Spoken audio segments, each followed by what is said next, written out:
the musical director of the church shared the same first name as me, which was Keith, which was kind of an uncommon name back then. I laugh and say the only other Keith I knew was Keith Partridge from the Partridge Family, and I wanted to be him. I wanted to be famous. I wanted to play the guitar and sing.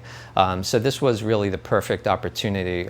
Keith Pecklers had invited me to join the folk group, and that's what I did. So the grooming process probably started even before I joined the folk group. I can remember taking a bus ride, just starting to ask me questions within the course of the 2 or 3 hour ride, sexual questions, and asking me, have I ever had sex, and what have I done? And obviously I had not. I mean, we had grown up in a household where clearly sex was definitely only if you were married. And that was really drilled into us at a very early age, that it was a sacred sacrament, and that we would never have sex or intercourse until it was with our wife. So I felt very inhibited speaking about it, but being a hormonal, pubescent boy, I also found it exciting that I was starting to hear, sexual talk and lingo. And he slowly started to pull me in, unbeknownst to me. During his grooming process, after the initial bus ride where he started talking to me sexually, he started calling me up at night on my phone. I had my own private phone that my parents bought me when I turned 14 years old. It was a red phone in my bedroom. My brother and I shared two twin beds in a too small room. It was probably 10 by 8 with 2 dressers, and it was this close. And I had a phone at on my night table, and he would call me up every night and start this sexual talk with me, and question me if I ever had oral sex, and would I do that. And he told me that his girlfriend was very sexually active with him, and that she would have sex with me, and that she would perform oral sex on me.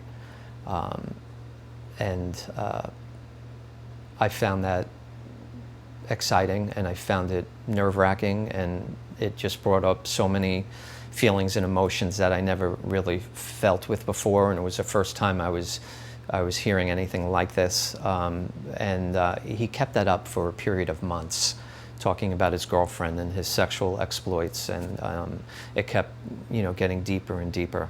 One day, Pecklers told me that guitar practice and folk group practice was going to be at his house, that the room at the church was being used for something else. So he gave me his address. I knew where he lived. He was only 3 blocks away from my own street. And after school one day, I went over with my guitar to join him and the group for practice.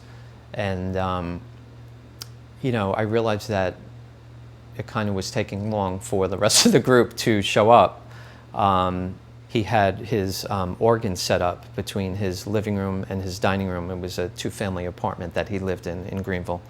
And he was playing his organ, and I was playing my guitar and singing. And then when he reached down for sheet music, instead of sheet music, he pulled out a pornographic magazine. And again, it was the first time that I had ever seen something like that. We didn't have pornographic magazines in my house, that's for sure.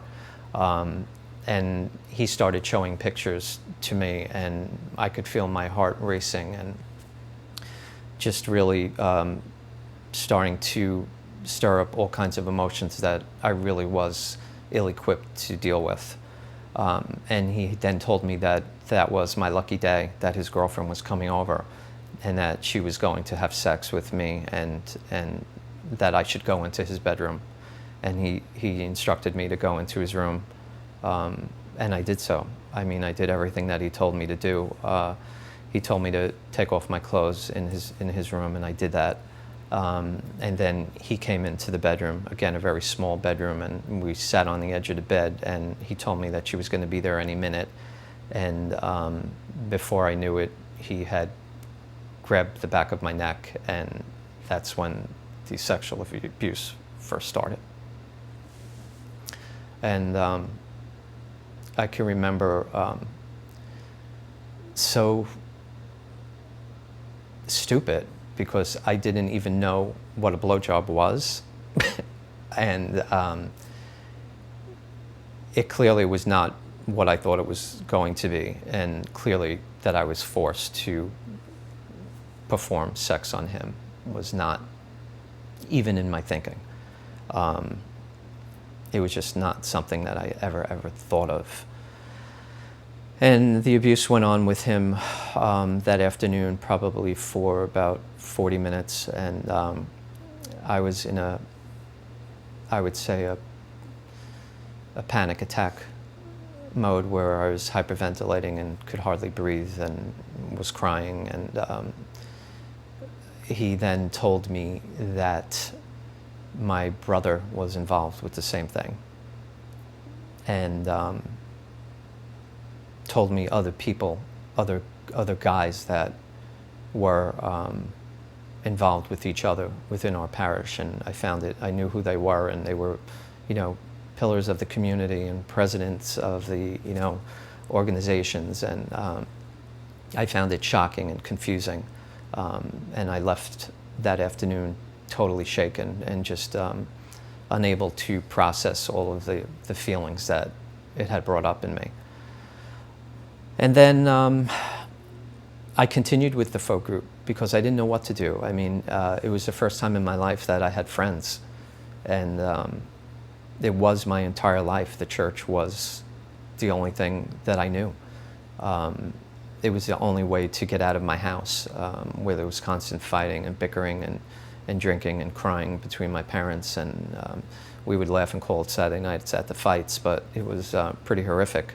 And I wasn't able to break away from my friends, and I wasn't able to break away from the abuse either.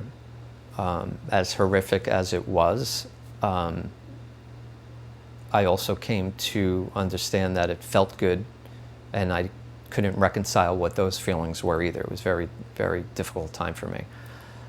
So then that abuse continued probably for, I would say, maybe another 6 or 8 months.